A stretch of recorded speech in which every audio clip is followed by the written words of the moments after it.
Hello and welcome to Scilence, a podcast that gives women in science, technology, engineering and maths, or STEM, an opportunity to share honestly and openly about what it's really like working in these typically male-dominated subjects. Each week, one woman shares her stories and experiences. She could be a public figure, the girl next door, or someone from a far-off land. The point is, she'll be deliberately kept anonymous and disguised to ensure that we're not distracted by the details of her achievements, her labels, or what she looks like. I'm Dr. Shani Somara, also a woman in STEM. I studied mechanical engineering and ended up as a television broadcaster. I've worked on and reported on some cutting-edge technology and innovation over the years. And through my television work, I've met some incredible women from a diverse range of STEM fields. And you know what? I've been more amazed about what I've learned from these women when the cameras have been turned off and they're just being themselves. These women have amazingly impressive CVs, but most importantly, they're human, just like the rest of us, and it's that off-air honesty that I'd love to share with you through Scilence. This week, my guest is in the field of software engineering. Hi, how are you doing? I'm all right. How are you? I'm good. So how do you feel about being on this podcast and opening up about your journey through STEM? Really excited. I already engage in a community space regularly to try to encourage more young women to feel empowered to join and participate in the field of STEM, in any way. It's exciting that we have more opportunities now to be engaged in these fields, and we're seeing more and more women consider this as something that's viable for them in their career path. And how has it been kind of rounding up women to participate in that? It's been challenging at times. I noticed that a lot of women are very shy about admitting that they have an interest in something like math. I frequently talk about how much I love math and how much it is a pinnacle to everything that we do. And I notice that a lot of women are very shy about saying that they enjoy subjects like math and science and engineering and getting very nerdy in a not traditionally feminist way. Do you think that's where it comes from then, that those STEM subjects are not seen as being very feminine? I feel like that is part of it. As a child, you don't usually have those fields introduced to you as an option for something that you want to do. I was fortunate enough that I have a lot of men in my family, and a lot of them are engineers.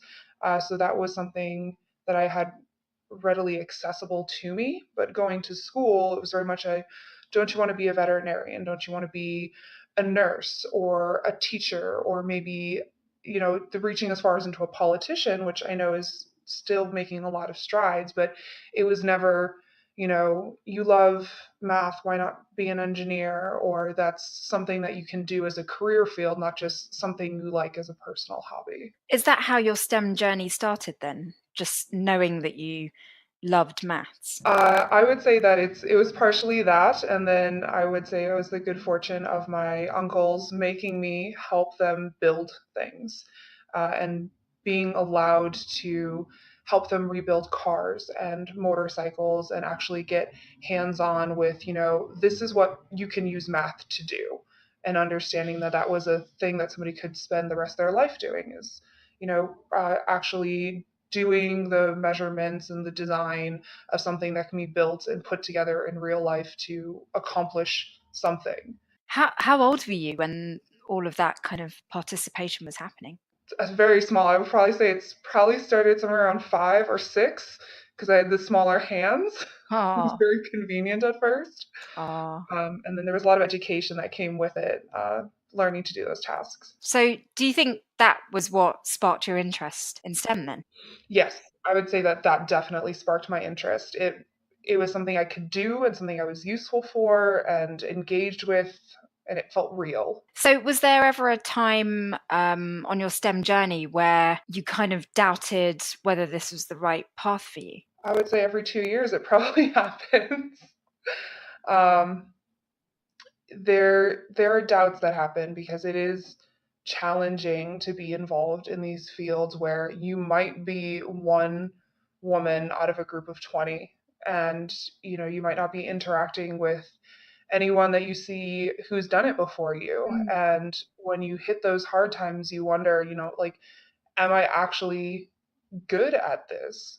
Or maybe should I be trying something else? And you don't really have a somebody who's gone ahead and succeeded to look at and say, like, yes, you can do this. So it does get challenging, and I do have regular times of questioning myself. Yeah, because when I was researching for a speech I gave at the UN about women and girls in science, it turned out that research had found that around the age of 10, girls who were really keen on STEM subjects suddenly became quite self conscious. And so they did not enjoy STEM subjects as much. But it doesn't sound like that happened to you. I wouldn't say that. I had deviations in my career path. I didn't realize I loved math and engineering and then just go for it. There was a lot of curves in that path. So I would say that around that time period, around the 10 to 12, 13, I did move away from doing anything with engineering and math in particular, and focused more on writing. I thought that I was going to be a writer because everyone said I wrote very well. And strayed away from that because it was, you're good at this, you should do this.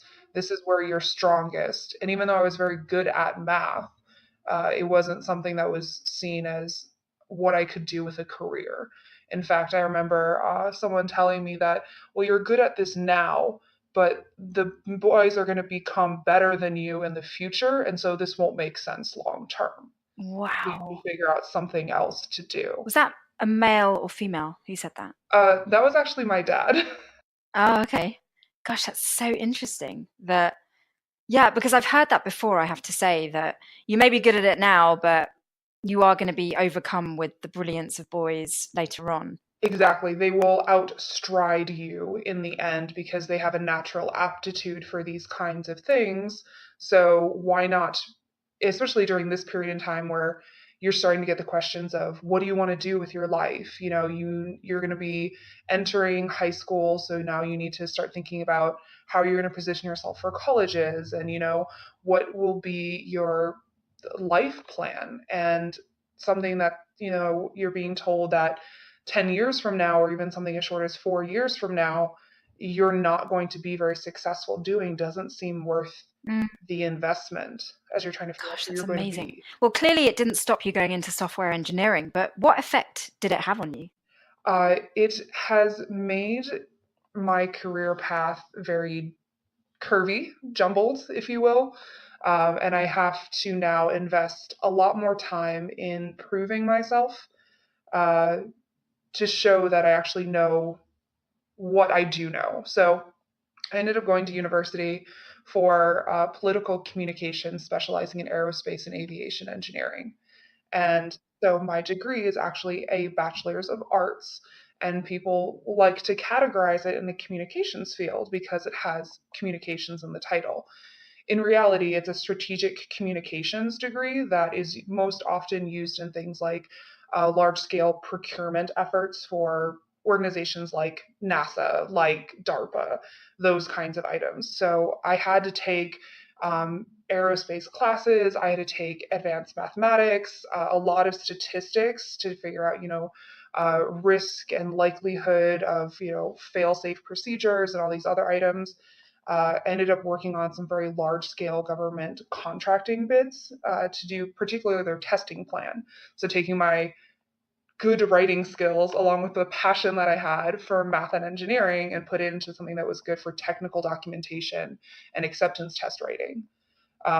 But still, even now, as I'm going up for promotions, it's but you don't have a science degree, but you don't have a hard science degree. You're a communications major. Wow. Do you have regrets that you didn't go down the science route then? I do. I really do. I did all of these scientific classes, and I feel like if I had just stayed at university one more year, I could have done a dual degree, and I should have done that, or I should have just gone for what I really wanted to do was just a mathematics degree. Um, And that would have been so much better off. Now, instead, I'm looking at how do I do a nighttime master's course in something like integrated electrical engineering uh, in order to prove that I have this capability. Because even though I've built in front of them a test mule for an autonomous system that we were working on, and they've seen me actually do assemblies of PCBs and all this other stuff. It still comes down to, but nobody has it written for you on paper. I Mm. physically built them a robot, and somehow that's not good enough to prove that I know what I'm doing. Well, the reassuring thing about hearing you is that you still have the passion for STEM. Whether you have that piece of paper or not, it sounds as though it can't be muted. Yeah, it's going to pop out it's popping out, you know. So why do you consider yourself to be a software engineer? I regularly am involved with software coding. I have to work with training new engineers, making sure that we're following proper process. So I'm getting into the architecture, making sure that we're up to snuff in terms of our DevOps practice. Um, and I spend most of my time focusing on that part of product development. And then, of course, I always get on the other side and do our pet projects internally. And so we'll do things like build a donkey car so that we can test how we're doing autonomous driving programming. Um, and we'll do a bunch of other items with, how do we do the back end of these video games, and how do we structure them. So a lot less of the flashy front end design side, which I know is very trendy, but the actual architecture, and how do you pass variables and do the computations to have, if this then what, and how much the degree of certainty that I have to have of the if what is this, and what does my confidence interval have to be to define what that action has to be for that other outcome.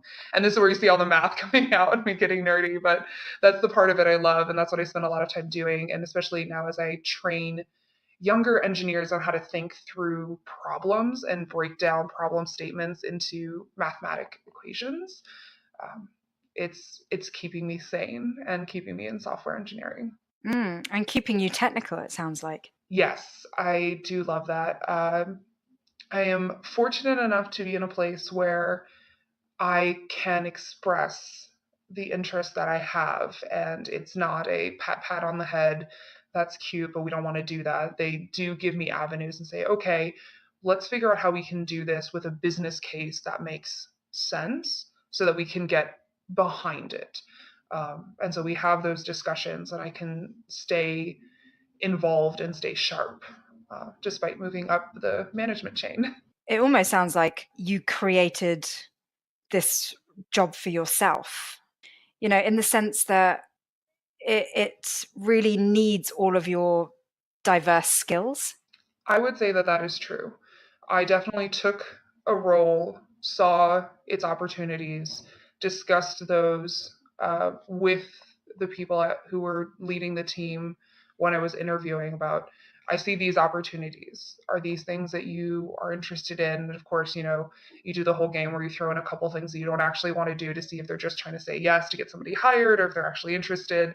And I have morphed this role into what I want it Mm. to be. It is definitely architected to resemble a junior level version of what's called a technical product manager, which is not something that was ever on my radar when I was younger, trying to figure out what I wanted to do. But now that that role exists and is starting to become more of a well known role that exists in multiple places, the avenues are more there to architect roles into getting ready to be a technical product manager. And, given all the things you've described in your job, do you think a man could do your job as well as you could? I would say that anybody who had the same passion and skill set and drive could do my job as well as me. I've had the good fortune in working with a lot of male engineers who have been as supportive, if not more supportive, of me and my career development than some of my female peers. Ooh, interesting. Being in software engineering, particularly, is that there are so few female engineers that sometimes we get in this habit of thinking of each other as competition rather than ourselves as our own competition for progress. Yeah, that's so interesting. And how has that been? I've had to actively work on it this year, to not kind of dread working with other female software engineers, because I realize that's not helping me and that's not helping each other, keeping that in the back of my head. When I was first starting out, it was not quite so many years ago, but at the same time, it was still when women in software engineering were much more QA analysts. They were not QA engineers, and they were project managers. They were not product managers. They were on the skirts of the actual engineering. So, being a woman who was working and actually programming herself, uh, if you ran across other women, it was much more of a hostile engagement. It was a, why do you think you deserve to be here? And I've worked so hard to get here, and you should be working as hard, and you're not going to make it. This is really difficult to do. I don't think you're cut out for it, because they had to work so much harder than I did to get to where they were. So the path is a little bit easier for me coming in, I think. I'll say I started actually not wanting to work with other female software engineers because it was just so difficult to have them treat me as a peer and somebody to just talk to.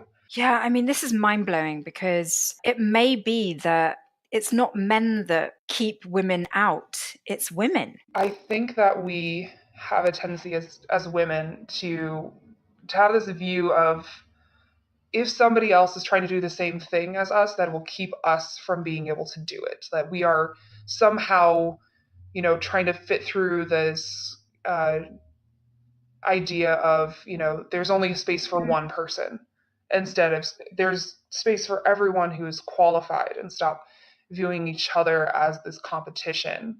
I wouldn't say it's the only reason. I've definitely had some, I would use the term atrocious male bosses who didn't believe that women had a Mm. place in engineering. Uh, but we're not helping each other by how hostile we can be to other women in our own engineering space. So, over the years that you've been in your industry, have you seen that change and relax with the introduction of like girls who code and things like that? Absolutely. It has been, I would say, the organization that I saw have the biggest impact in changing that discourse, is actually Black Girls Who Code, because it's for women of color and those who identify as women. So it was much more of the first real, we're making a hard stroke at even, open, honest discussion for everyone who identifies as a woman. When Girls Who Code first came out, it was great. But if you look back at the original photos, it's a lot of affluent white girls and women who have had a history in IT infrastructure, like from back in the early 90s. So it was still like this slow progress. Black Girls Who Code came in and said, no, if you're Latinx, if you are African American, if you identify as women, you're transgender, you're in the process, I don't care. You have a space here and you have a space at this table, and we will accept everyone. And that seriously changed how we all talk to each other. So, what's the working environment like as a result of that? I would say that the women that I engage with on a day to day basis, we reach out to each other and make that proactive connection of, hey, we're one of two women in this room that's like 35 people. Do you want to get coffee? Do you want to see how each other is doing? Do you just want to be friends and have an ear? And that had not happened before. I would also say that I'm much less aware of the differences between us, where it's like, where it's like, oh, well, you come from mechanical engineering and you're an electrical engineer, and I only want to talk to other female software engineers. It's like, no, we're all engineers. We're all working on this project together, and we should all work well together. And us doing that as a women's group, I'm seeing a lot less friction from my peer male colleagues. So other male engineers who hold about the same rank as uh, it's I don't feel the same friction that I used to. When you said that things have changed and just got a lot more chill, basically, I just felt so happy that women are now trying to support each other. But are you saying that because women are now, they embrace each other's kind of way into software engineering, it's allowing male counterparts to also relax and chill Yes, with the teams that they're in, be it male, female, or anything else? I absolutely see that. Uh, I noticed it happening very sequentially where women started to engage with each other and be more positive with each other and create that network of support. And we as a group of women started to relax. And then the male counterparts just started to relax. And I'm not sure if it's now that there's more of us and we all work well together. And so there's less of this like friction of one person that they don't know how Mm. to engage with, or this tide, if you will, that's changing. Um, but with us being more relaxed and just we're here, we're confident, we've earned our place here, and we're not infighting. The male counterparts have since said, okay, yeah, you've earned your place here, and I'm not going to think of you any Mm. differently, which is fantastic. I would say that's mostly about peers. I would not say that that's 100% the rule with leadership and administration, but with peers, it's definitely been an improvement. That's so reassuring. But then, in terms of leadership, do you still think there's like a stratification?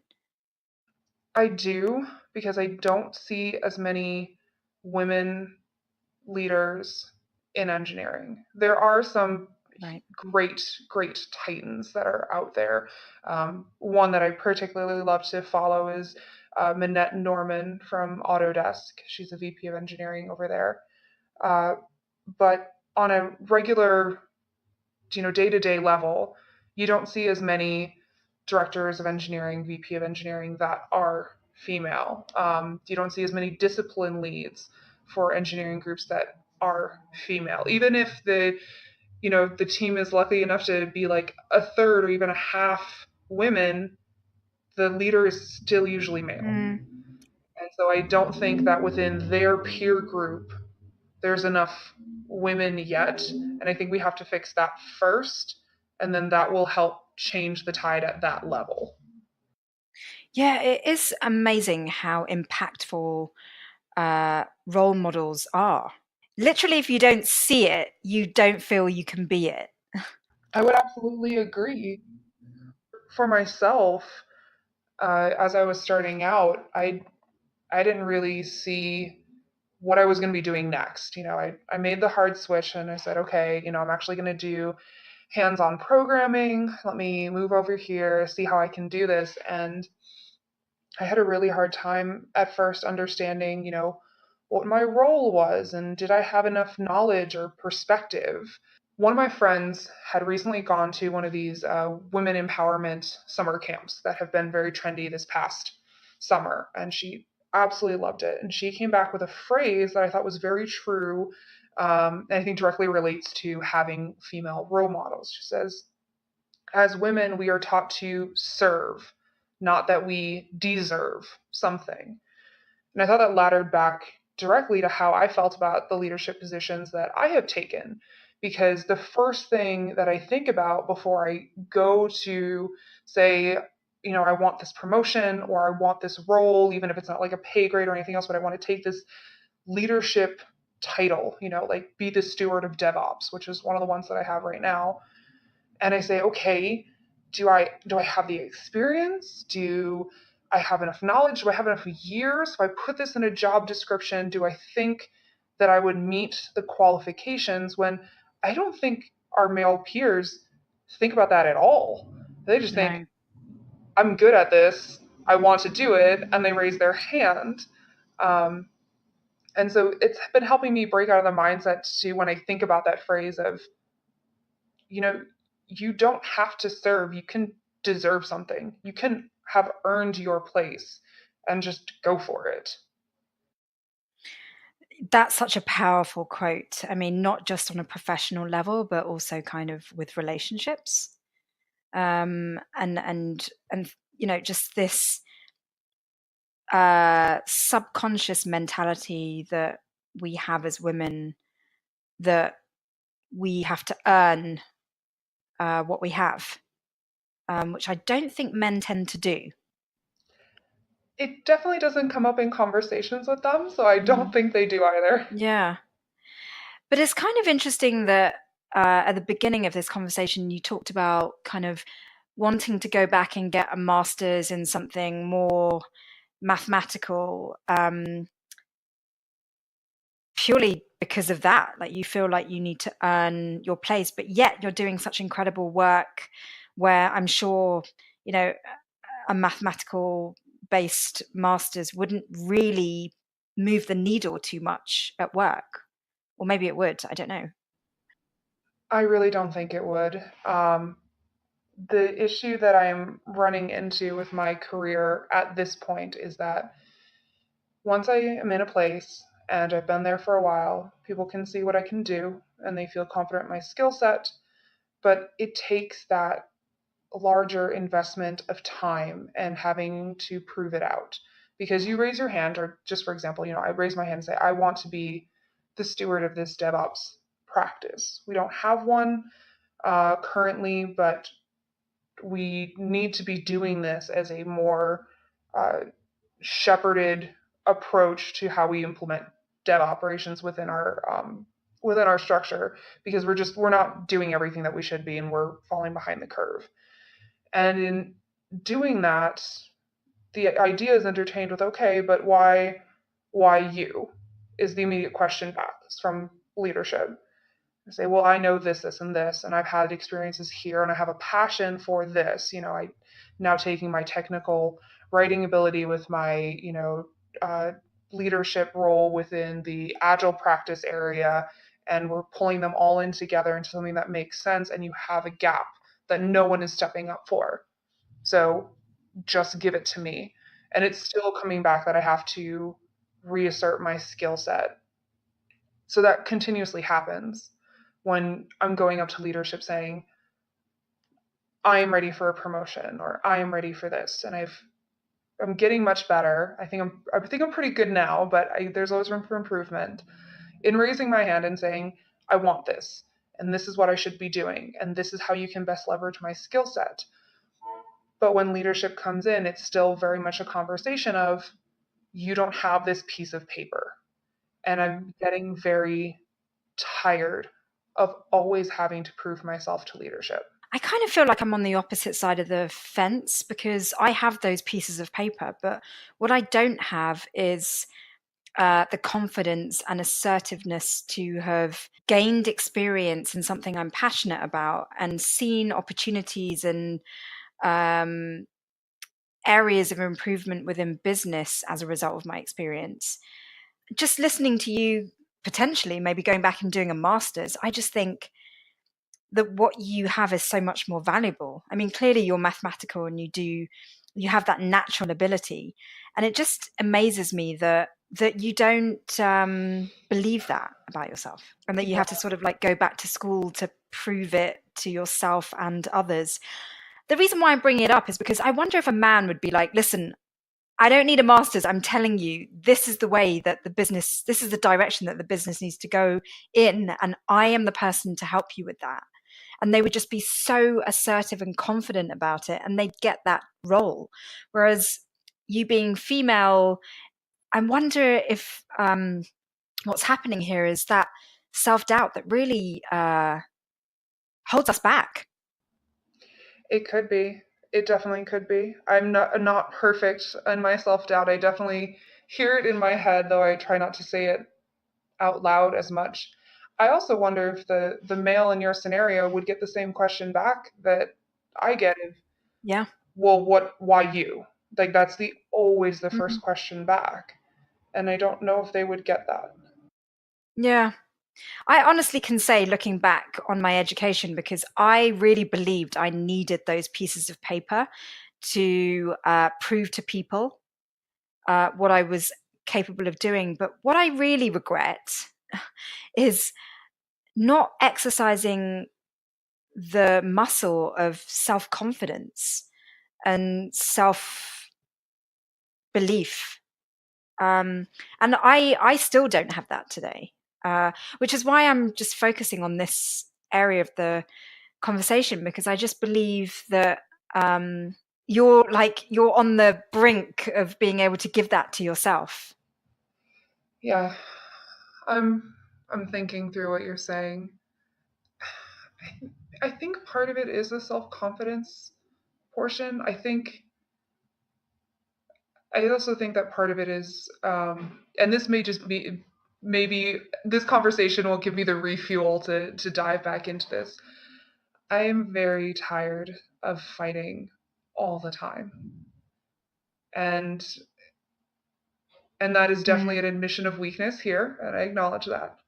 But to constantly be fighting of, no, I can do this. No, I know how to do this. No, that's mm, not that's not the best way of going about this, or yes, I should be part of this conversation. It's a consistent item to be not only the voice of your engineering team, which in my current role being an engineering team leader, I have to advocate for my team, to advocate for their skill development. I have to advocate for our technology, that, we need to be moving forward and we need to be doing experimentation and trying new stacks that are coming out and new releases and new ways of doing integration so we can have a better product at the end of the day. And then I need to advocate for all the people underneath me, including three women who want to move up. And I do take a vested interest in what they want out of their careers. Um, and try to make sure that they have the skills and opportunities to move themselves up in what they want for themselves, not what other people are telling them that they are good at, because that I realize is a larger systemic issue, regardless of field, for women. And then the last person on my list, and I think this is probably where a lot of women may also be feeling too, is then I want to have some things for myself. I'm spending all this time on my team and my product and everyone that I want to help, and I had to have a conversation with my boss this past week where I said, this is selfish. And this is probably where the confidence thing is. I shouldn't have started with that. I said, but I want this. And I think I'm good at it. And I don't understand why we're not having this conversation. mm. And what was the reaction? A little taken aback, first off. And he said, yes, I do think you're right for it, but why is this coming to a head right now? And I said, we've been talking about this for 3 months and it's not going anywhere, and I'm missing opportunities because I'm not in this role.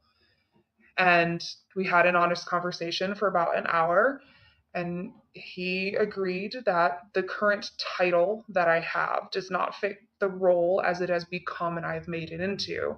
And we will hopefully be making that switch before the end of the year, Yay. when before it was timeline TBD. Yes, yay! That's I'm so happy. awesome, though. I mean, congratulations and well done for having the courage to speak up. Yep. I mean, I really do. I think I really resonate with your exhaustion. And I'm sure women listening to this would really relate to how tiring it is to keep fighting for what we want. But I mean, it's also just so amazing to hear you getting what you want as a result of that fight. It re-energizes you a bit. It definitely makes fighting something that you can take on again. but I think we're all very tired. I would say that this tendency to be more vocal, and I would say that the practice of being vocal about myself came in part from helping organize events for Black Girls Who Code, as well as one of my uncles who did take a vested interest in my career. And he was always very harsh with me, but the constant question of why not? He would just look at me straight in the face, and when I said, well, I can't do this or I'm not sure about this, why not? And the kind of fear of having somebody like that aggressive with you, um, Yeah. definitely made me rethink how I'm thinking about it. It's just, it's like, I don't understand, why not? You are part of this family and you have this skill set, and he didn't treat me any differently. And it's been the push, I think, to start being more vocal and then seeing the progress, and it's helped.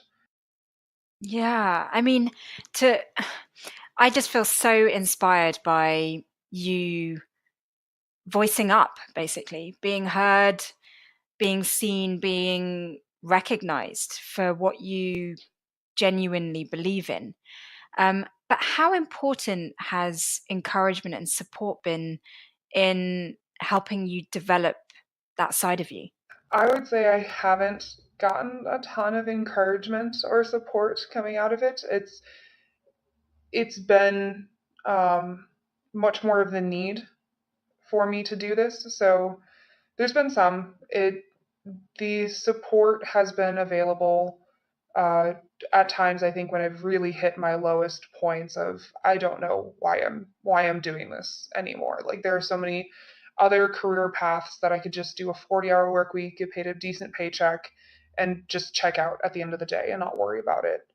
Um, but I would say that the need the this will not happen unless you do this. There is no plan B. There is no alternative route. There is no, well, if I do well enough, somebody will notice. No, nobody notices. Nobody looks outside usually of what they're doing on a general basis. You have to be vocal or this will not happen. Mm. And that's been the largest driving force. Um, I do think that if we are more supportive of each other and more encouraging of each other, more women will be more vocal. Mm. Uh, and I say this because I like to mentor younger women in STEM because I think it's important to be the role model that I didn't have because that was something I always really missed. And from the thank you letters when they get programming jobs that they didn't think that they could get or made the career switches or just got that little bit of push that they needed in order to ask for the promotion or to say that they um, deserved their title switch or just whatever it was they were looking for. um, I know it's meant a lot to a lot of women. It just hasn't been a large part of my story. Clearly, you were very strong at maths. You ended up doing a degree that wasn't quite along those lines. And now you're doing a job that's very technical. What has been driving you all throughout? What keeps you going through the fight? I mean, what is this ultimately all for? I love robots. It's really the thing. Um, and I say I love robots in that I'm thinking very agnostic of your robotics format. If it is a physical robot, if it is a autonomous a AI system, excuse me, an AI system, or if it's any kind of articulation within a computer system. I'm just thinking of a very benign system of robots. I love them. I think they're amazing. I think that they will help make a better world in the end. And I have been in that place where I realized I wasn't doing anything that I loved. At some point in my career, I somehow managed to become a event manager. I really don't even remember how that ended up Mhm. happening because it makes absolutely no sense.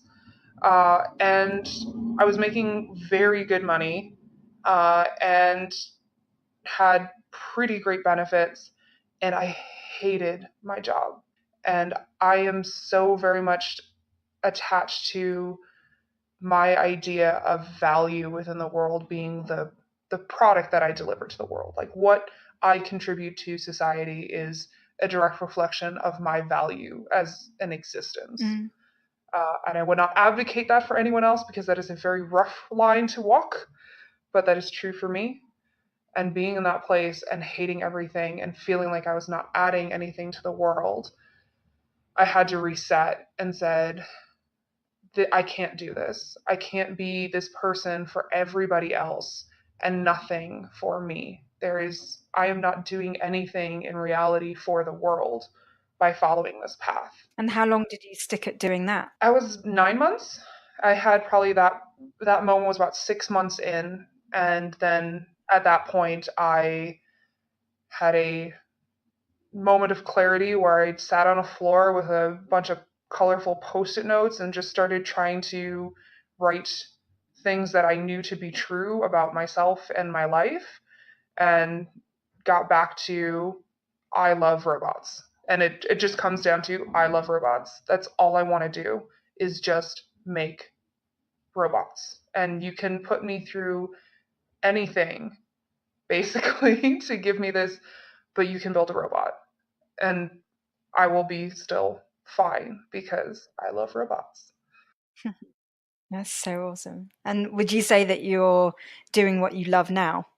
Yes, I want to be getting better at it and doing more of it and getting rid of more of the things that I don't care about doing. But I think that's true at any stage in our life. Can you take me through that process of the post-it notes? Because I think a lot of women, well, men and women go through a bit of a kind of, what am I doing with my life moment? So, what was that process for you?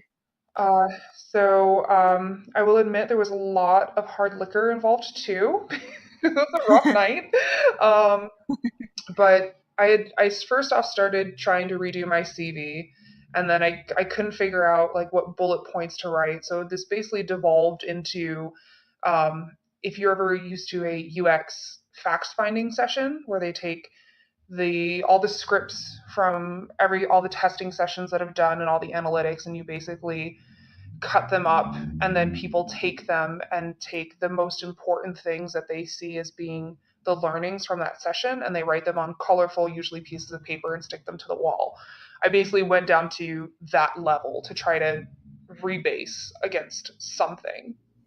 So I Mm, started just writing really high level stuff, and I ended up throwing a lot of those away because you end up writing things like, you know, I want to be financially secure, and I was like, crumple up, throw that away. It's like obviously that's a given. I don't need to say that.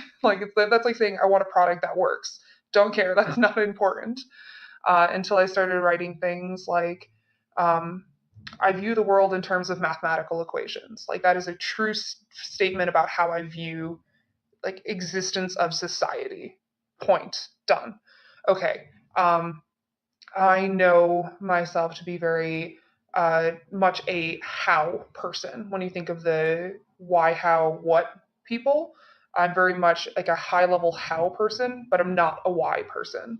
So done. Point that. And it just kept going to, I got to these things that were very fundamental to who I am as a unique value and product in the world and how I view the world. And that allowed me to reassess my priorities. And then when I started thinking through all that, I thought consistently over the things that I loved.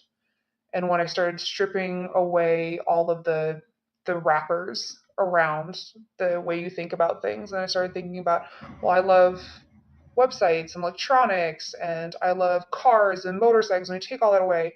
Okay, I love engineering products. Okay, well, that's pretty wide. It's like, I love creating the infrastructure that allows engineering products to happen. I don't need to do and design everything myself. I don't have that need of ownership on the product, but I do want to know and architect it. And it's like, I want to build something. And then it came down to, I want to build robots. And then it went to, I love robots.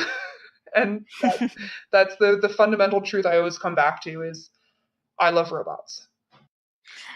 So then did you try to fit a company that was doing what interested you and fitted your skill set and passions, and then apply for work there? Or No, I went about it a little bit differently. So, knowing what I knew to be true about me, I started just looking at very much just pouring through LinkedIn's job boards and just looking at, I just said anything in engineering and trying to just see like what are careers out there that people have, that people do, and try to do it based on the role rather than the company first.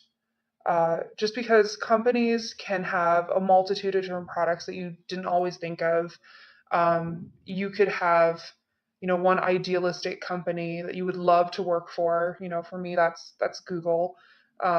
But there's so many different aspects of that. I mean, do you want to work on search, which is like one kind of robot? Do you want to work at Waymo, which is like the very much hot right now robot? I tried to more focus on what is that role? What does that role look like? Um, and then started reaching out to a bunch of people saying, hey, I'm interested in how you got to where you are. Can you give me some feedback? And I dove heavily into the meetup scene, heavily into just women in engineering scene. And that was still very much when it was siloed, where you had to join a women's software engineer group versus a um, you know electrical engineers women's group, and so that was really hard. I got more out of talking to people on LinkedIn about how did you get here, what do you love about your job, because it's very benign for them. It's not you asking for a job, it's not you asking to be part of their company. It's a, I think I want to do what you mm, do, but I'm not sure. Can you help me figure this out? And then I reworked my CV based on all that information and just started looking for jobs. And anyone who would give me an opportunity, I was like, I will show them that I was worth it. I will prove it. And then if I need to move on, I will move on. I will not be attached to any of these presuppositions about you need to stay in a place for a long period of time. You need to follow this designated career path. I was like, I need to do what's right for me and I need to look out for me now. So, as much as they invest in me, I will invest right back.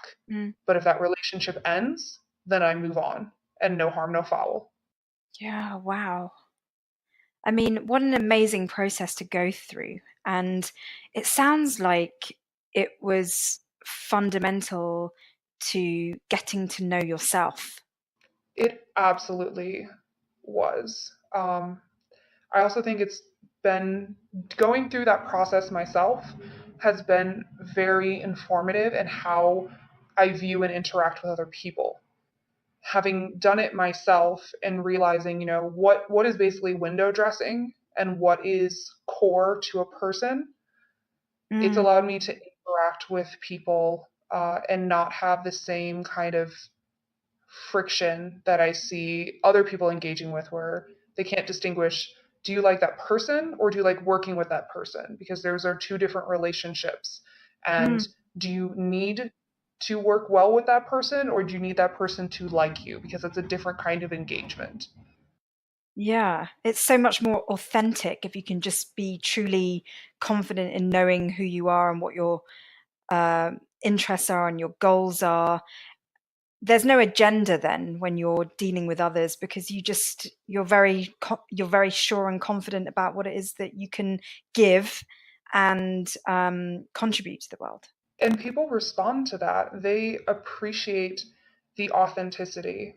Not a lot of people are that degree of authentic. And so being that kind of person, people will gravitate to you and they want to help.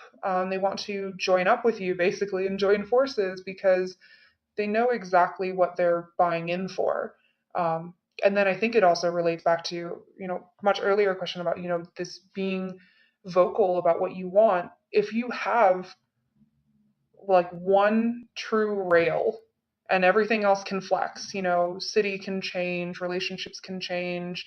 I'm not saying that you want that much tumultuous, change in your life consistently, but if you have this one thing that you know to be true, it's much easier to say, I want this, and this is the thing I need, and these are the things that I want. Ah, gosh, I just feel so. I feel like I want to get a bunch of colored post-it notes because I just really relate to the process. But my process was kind of spider diagrams, and like in the center was ME in big capitals, Mm-hmm. and then it was like arrows, like I love this, I love that, I do this, I do that. But um, I think, really following the process through to a point where you really start to have a very intimate relationship with who you are seems to be key in the process that you went through. Yes, I would say so. And I wish I would have gone through that process much earlier in my life. And I think I would have lost less time and struggle. But I can't do anything about that now. I mean, why didn't you, do you think, just looking back? I would say a lot of that had to do with confidence and opportunity as I saw it, which opportunity, of course, is related to your confidence. Um, Mm, so while my uncles were very supportive of me following a passion of mathematics, my father was not. And that created a lot of challenges for me to be able to just do something as simple as apply to college. Um, right. I had opportunities actually to leave high school and go to college early.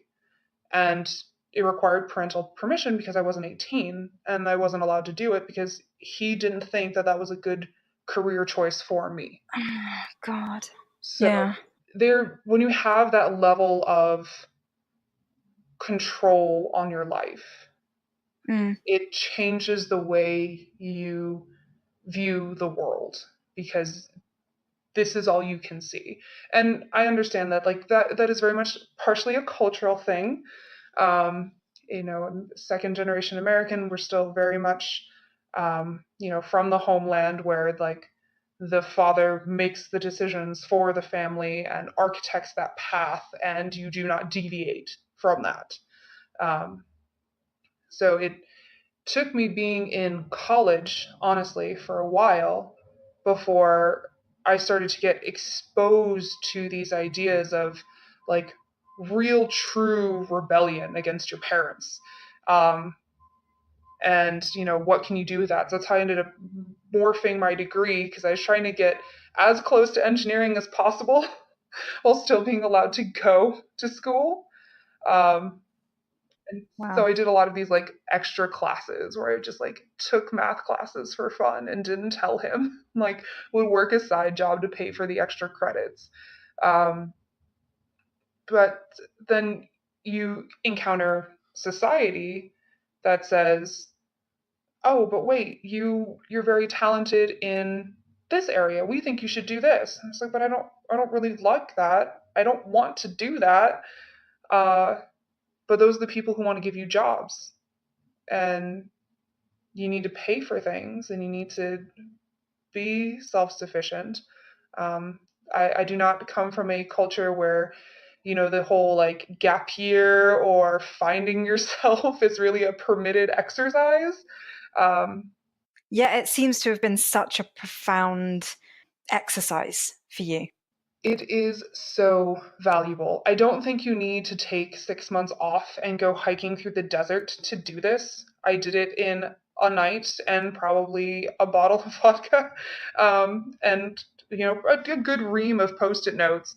But that got me close enough where I had something to execute on, and I switched from being an events manager to getting back into at least web development. Front end web developer, but still, I made a switch and I got back onto something that was going to introduce me to the places and the people that I needed to. Yeah, drastic switch.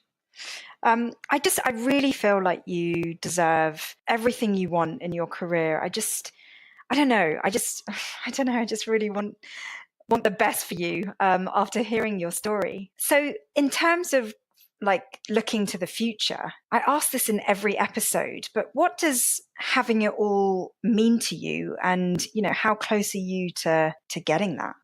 Well, I have a plan. I'm almost there. I'm not there.